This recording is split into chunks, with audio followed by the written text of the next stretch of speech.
So this is a totally different perspective from the clinical. I'm a basic scientist. I'm trained first as an electrical engineer, then as a physiologist. And for a long time, I was a faculty member at the Johns Hopkins School of Medicine.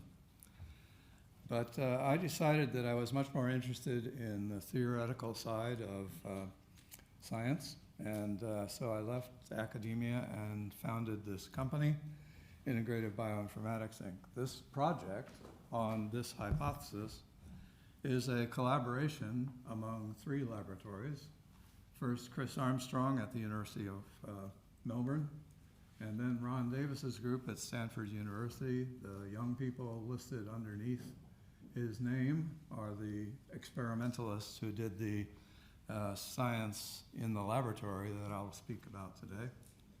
And then my company is made up of only 3 of us. We're a tiny organization. But the 2 other people on the list there, Jason and Ann, are computer scientists and software engineers. So I just have to disclose that fact that this is a company, and the software I use to do my work was programmed in our company. So I like to think about theories as diagrams, and many other speakers at this meeting have used diagrams to display how they think the biological system works. And I thought I'd start with a really simple one that almost everyone will have seen at least once in their lives.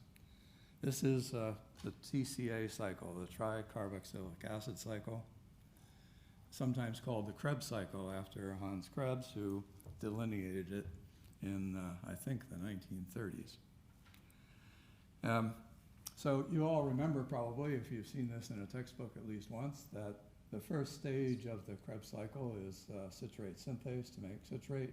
Goes on through a pathway that is circular and leads back to the beginning, allowing you to start over with new fuels and to create more energy producing reducing equivalents. So each of these magenta colored pathways is a pathway where NAD is reduced to NADH, and you may remember again from that textbook that NADH is used in the mitochondrial electron transport chain to make ATP. So I'm going to talk about a part of this pathway that wasn't really in the textbooks, and it's called the atacanate shunt. So let's take a picture of that. The atacanate shunt starts at that second metabolite in the Krebs cycle called cis-aconitate, and the reaction that's catalyzed by an enzyme called CAD is the one that makes atacanate.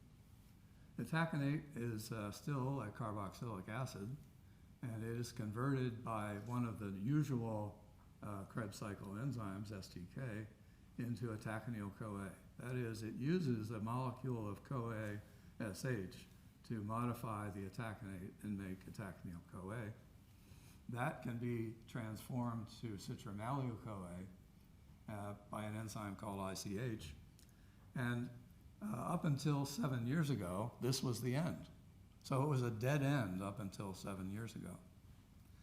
But 7 years ago, the enzyme called Clibal is what we call de-orphaned.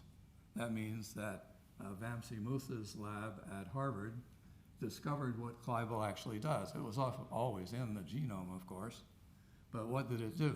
Well, what it does is it converts citramyl-CoA back to pyruvate and acetyl-CoA. That's the what I'm calling the atacanate shunt.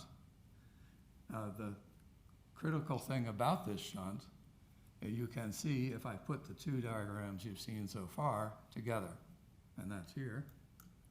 So now you have the tricarboxylic acid cycle, or the Krebs cycle, and in addition you have the atacanate shunt.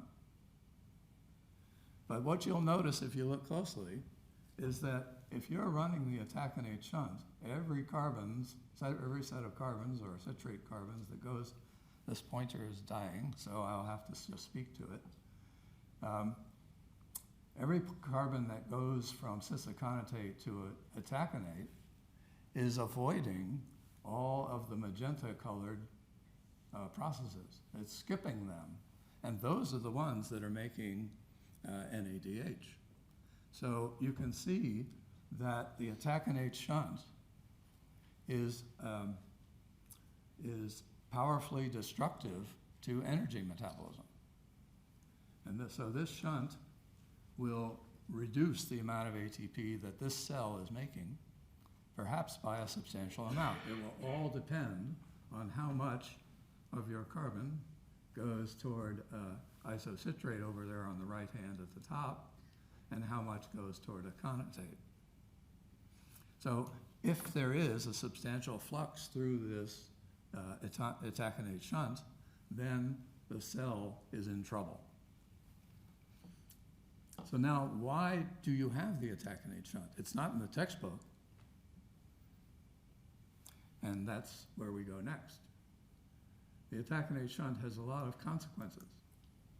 These consequences are predictions not only of some experimental efforts in the top 4 on the list, but also predictions of our mathematical model of this combination of taconate shunt and TCA cycle.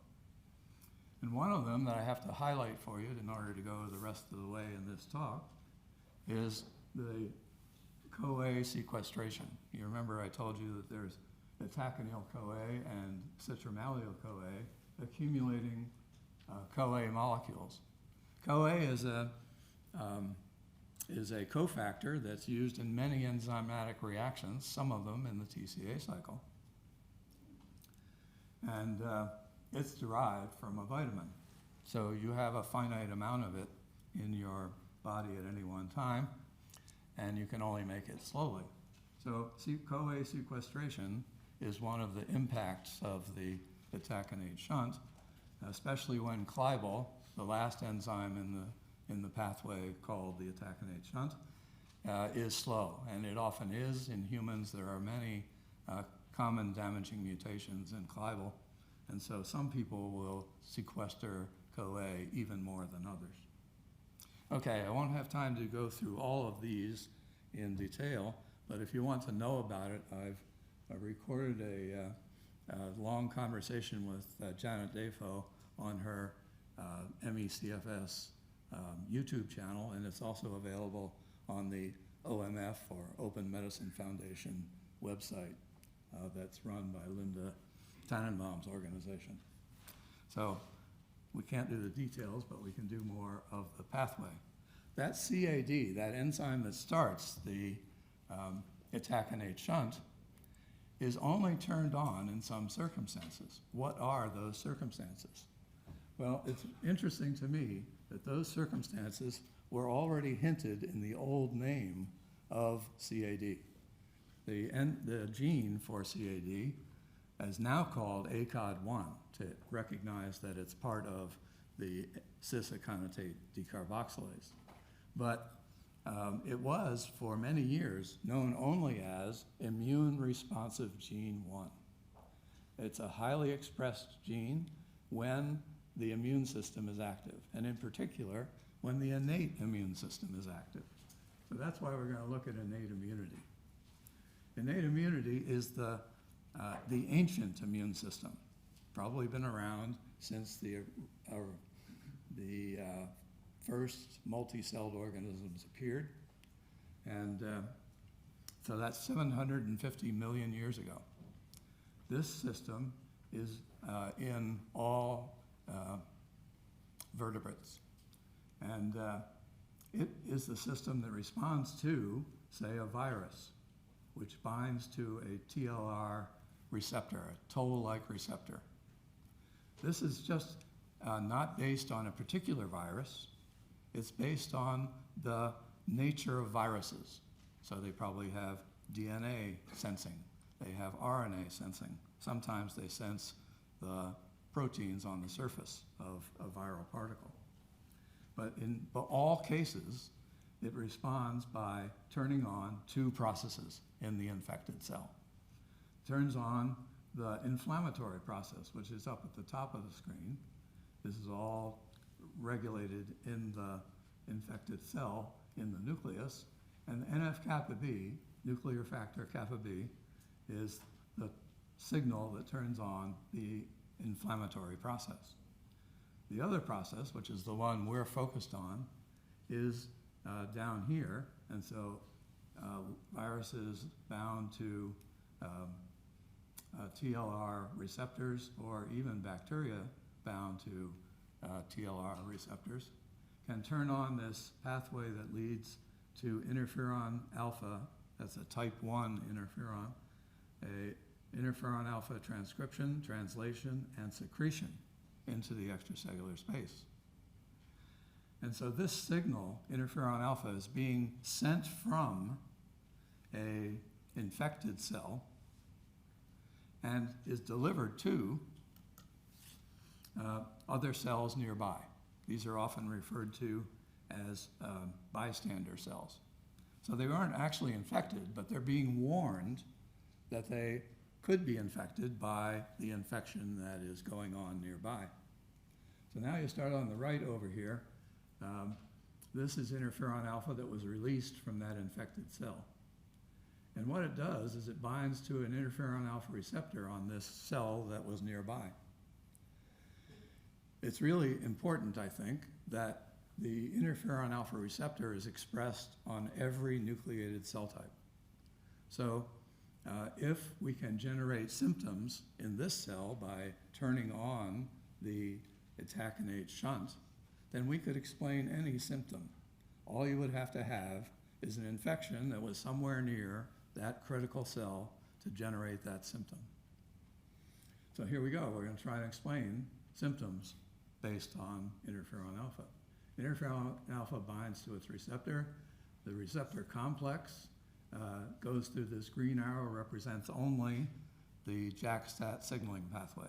This is a very famous pathway, delineated in the 1980s in New York City. And this pathway is a genetic transcriptional pathway. So it creates this transcription factor, ISGF3. That's a trimer made up of 2 STAT transcription factors and 1 IRF transcription factor.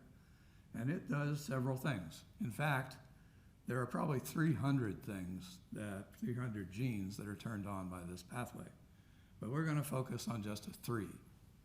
And one of them is they turn on IRF1.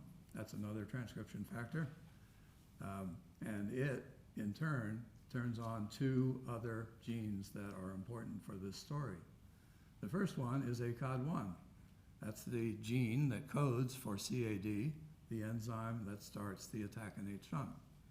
And so you see that you get more CAD, and you, up here in the upper left corner, you end up with a running itaconate shunt that is stealing carbons from the Krebs cycle that would otherwise make energy. So that's the final pathway that we think is resulting in a hypometabolic state so that cells are not functional. Any cell that is caught in a permanent itaconate shunt is not going to have enough ATP to do its job. At the same time, there's a pathway in this cell that was also induced by IRF1 that causes the transcription, translation, and secretion of more interferon alpha. And so you see that there is a basis here for a positive feedback loop. The first signal came from the adjacent infected cell, but now we're actually supplying more interferon alpha to the extracellular space here and sending more signals to the interferon alpha receptor. So you see you have more interferon alpha, makes more interferon alpha, positive feedback. This is not good. A high level of interferon alpha for a long time is not good, and so evolution provided a way to turn off this system. And that way to turn it off, at least one of the many possible ways, is called SOX3. SOX stands for suppressor of cytokine signaling.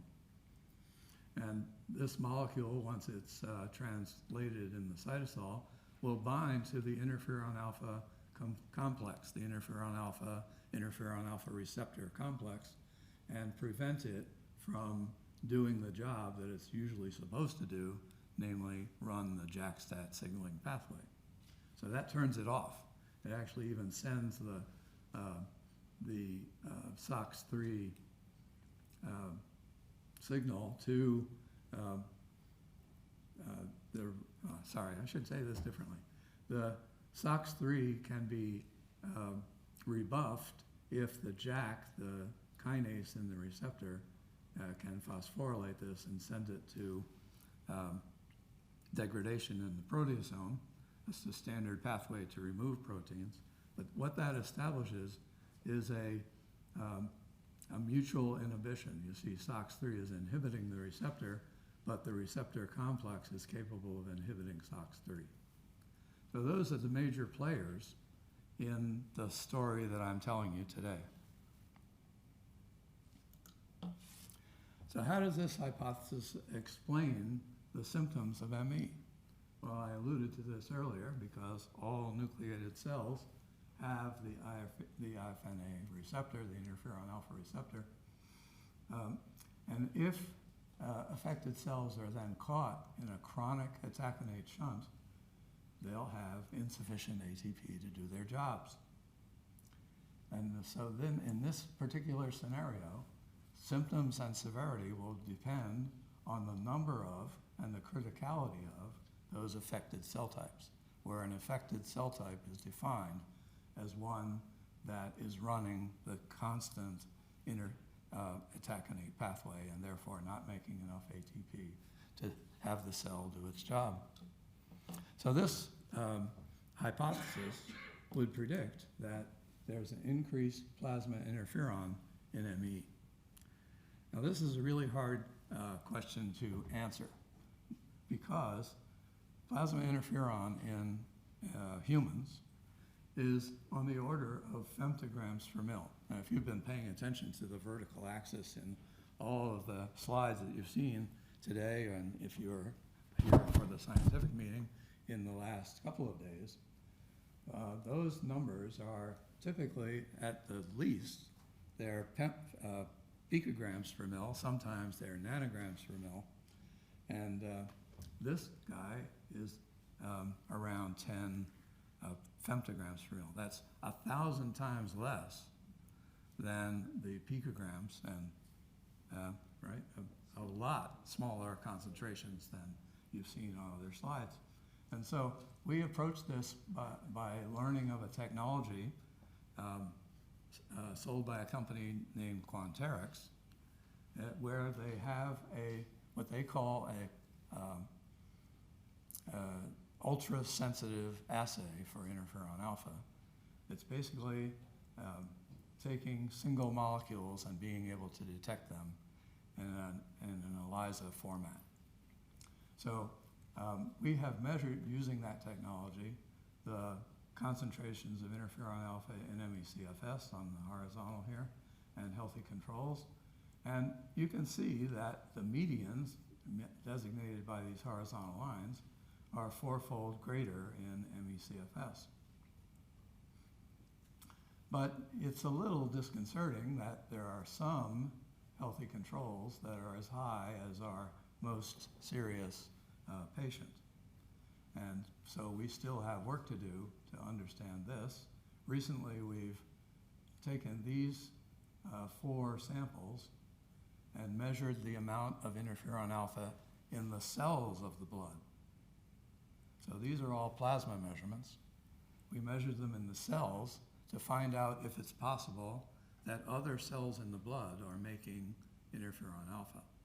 And indeed, the concentrations in the cells of the blood were 4 times higher in the 2 healthy controls than they are in the ME/CFS patient who has the same high interferon alpha. So we think that these interferon alpha concentrations that are high in ME are the consequence of a high interferon alpha concentration in the interstitial spaces, in the tissues of the ME patient.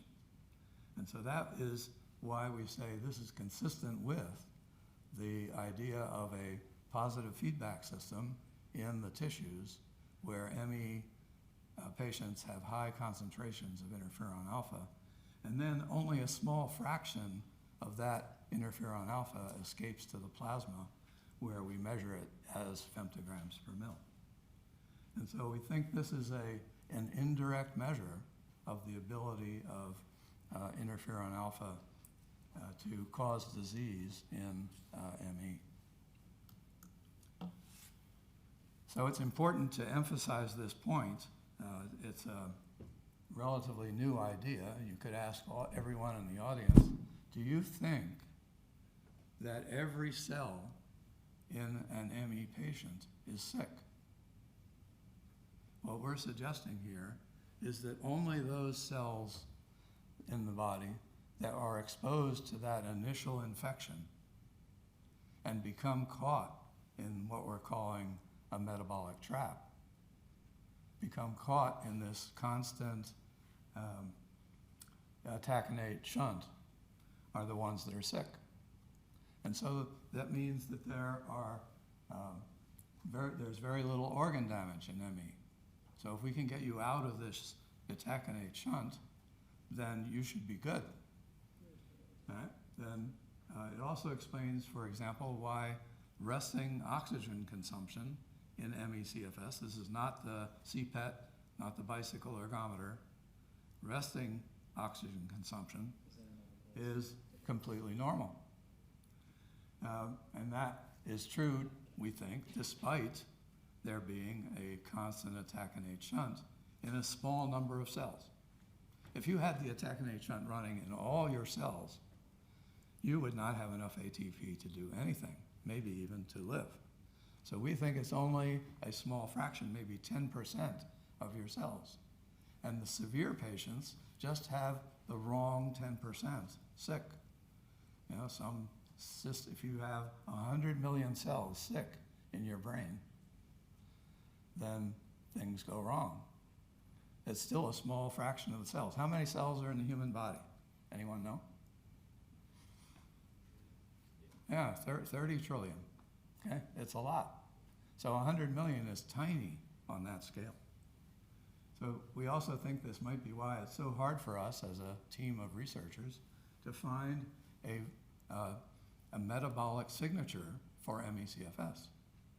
Because if only 10% of your cells are sick, then you can't see that in the noise of the biological measurement. And then lastly, I always call this the cloak of the weighted average. So a cloak, you know, is a science fiction idea about how to make things invisible. And the weighted average is just a physical reality that what you measure in the blood is a result of all the cells in the body sending signals out toward the blood. Okay, so that's a cell-autonomous disease. We think it's an important point. The second important point here is what is called bistability. That positive feedback loop and also the double negative feedback loop in SOX3 can create a bistability. This is an engineering idea. I started in engineering control theory. It was a long time ago. But this is a feature of nonlinear systems. Everyone knows that biology is very nonlinear. It's nonlinear in the sense that if you double the input to any biological system, it's very unlikely that you will get a doubling of the output. There's saturation, there's two substrates in many reactions. These are all very nonlinear things, and that makes them capable of bistability. The metaphor that we often use for bistability is a light switch. Now I apologize, this is a US light switch, right? But it's actually easier to use because it actually says on and off on it. It took me forever to figure out where on and off are in my bedroom here. So, so this light switch has a bistable set of positions. If it's off, you have to push on it to kick it to on. And in fact, if you don't move the switch past the midpoint, it will bounce back to where it was when you started. You have to push it across the midpoint, and then it'll flip into either on or off, depending on where you started. And that's just the way it is in a bistability in a biochemical system. If we can get you out of this bistability, then you will flip back to the normal steady state. So this is two steady states. That means two systems where nothing is changing in time. But they're very different. One is pathological and one is normal physiological. Which state you're in depends on external signals. That signal in the light switch case is, of course, your finger pushing on the switch. You can push yourself into either steady state that way. We would have to find the stimulus, the push, that gets you from one state to another. If you've heard of any ME patients who have completely been cured, they will often tell you that it was very fast. Overnight, I have heard from some. But we don't know how that happened. Okay, so this is a hypothesis as to how that happened. And so how would you escape from a pathological bistability? Well, one way would be to block the attack-innate shunt, because now you're sending all the carbons around the Krebs cycle through those magenta pathways that make NADH. We don't know if this is enough to make ME cured, but we'd like to find out. And so there's a group of our colleagues at the University of Utah who are working very hard on finding a way to block the attack-innate shunt. But that's not the only possible way we could get out of this positive feedback loop. Another one is to block the JAT-STAT signaling. Then, of course, that loop can't even get started anymore. And there are JAK-STAT signaling pathways that are for which there are inhibitors. And one of them is I think it's filgotinib, it should be LG, not GL. Maybe not. I can't get these things straight. Why do they name drugs this way? I don't know. Okay. So you could also block the interferon alpha receptor, and that might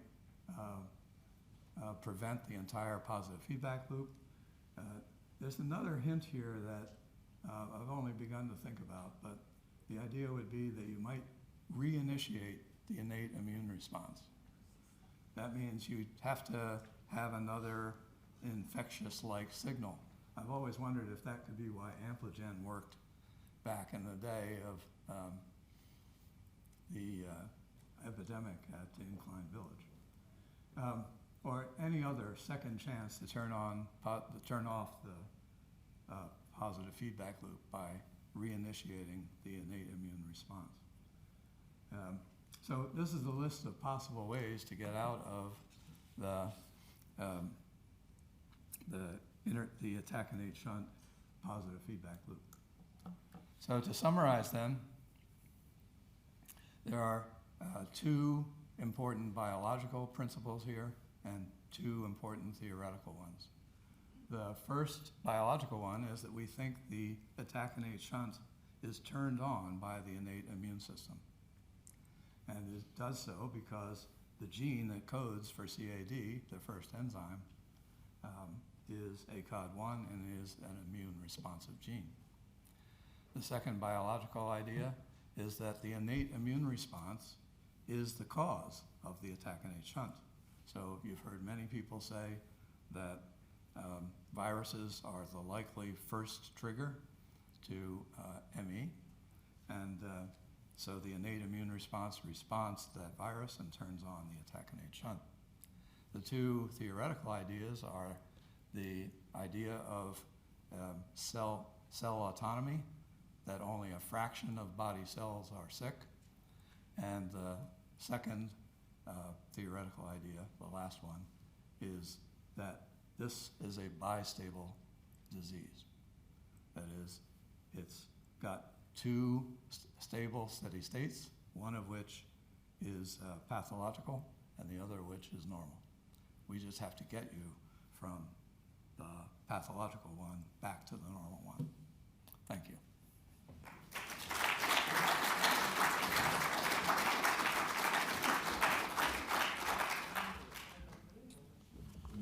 Okay, any questions? Down the front here. Richard.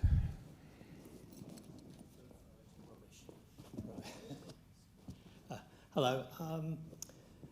I just wanted to ask how you see, or if you see a kind of integration between what you've presented and, you know, all the other research that's been done around viral persistence, immune activation of some kind, quite possibly autoimmunity as well. Do you see a sort of integration between this and that stuff, or do you think it sort of sits out on its own? No. So I agree that the integration is really critical, and I think about it every day. But there is some question about whether there is a viral reservoir that is continuously exciting the immune system. The question is, why don't we see the virus? It's hidden. So it could be that a hidden virus is the constant stimulus that's pushing. Yeah. Exactly. So we don't know that. I'm not a virologist. I hope that the virologists are correct and they find the virus that's doing ME. I'd like to retire. I was retired actually before I met a CFS patient, and then that led to a whole series of events by which I eventually ended up in Ron's office. And after a half hour talking to him, he says, "You're hired. We don't have a salary for you, but you're hired." Okay, and so I think that I'm happy if someone else solves this disease, then I'll retire and I'll go visit all the patients I've met all around the world. I've got a plan for a dinner in Villa d'Este with a friend of mine who's a patient in Italy. And I want to do that. So I think that we have alternative hypotheses because we don't know the answer yet. And I feel we're converging. Even the virus people are ending up telling you that the innate immune system is the start of the events that lead to ME. So we're focusing, a lot of people are converging on this particular pathway. And even you heard Bhupesh Trusty talk about mosaic dysfunction. That's the same as cell autonomous. That is, they don't think that every cell is sick. They think that enough cells are sick so your physiological systems don't work right, especially your brain, maybe your gut. Those are important things. So I feel there is a convergence going on. And I like this idea because it's totally new. It might uncover a whole class of diseases. These bistability diseases, you probably haven't heard of bistability diseases before today. And there might be other diseases like this. That's my feeling why it's a good thing to work on. If they succeed, perfect. I'm happy. But if they don't, then we need new ideas. And here's one. Thank you. Okay, one very last quick question, because we are really over time here. There's somebody else got the microphone. That'll be quick. Elegant, beautiful talk. This beautiful schematic here you have, is there a publication you can recommend? I know this is new, but is there anything published now that one could go back to and review this schematic as you described it? Well, there's only a YouTube video. So if you want to know, if you want to hear this whole talk, and it's much longer than the one I gave today, then you can go to Janet Defoe's YouTube channel, and there are 2 parts to that talk, so you can do them one at a time. I'm trying to avoid transcribing that. I just want a written description. Uh-huh, okay. Well, there's a paper in the works, but it's not done. Well, congratulations. Okay, we're going to move on now. So again, thank you very much, Robert. My pleasure.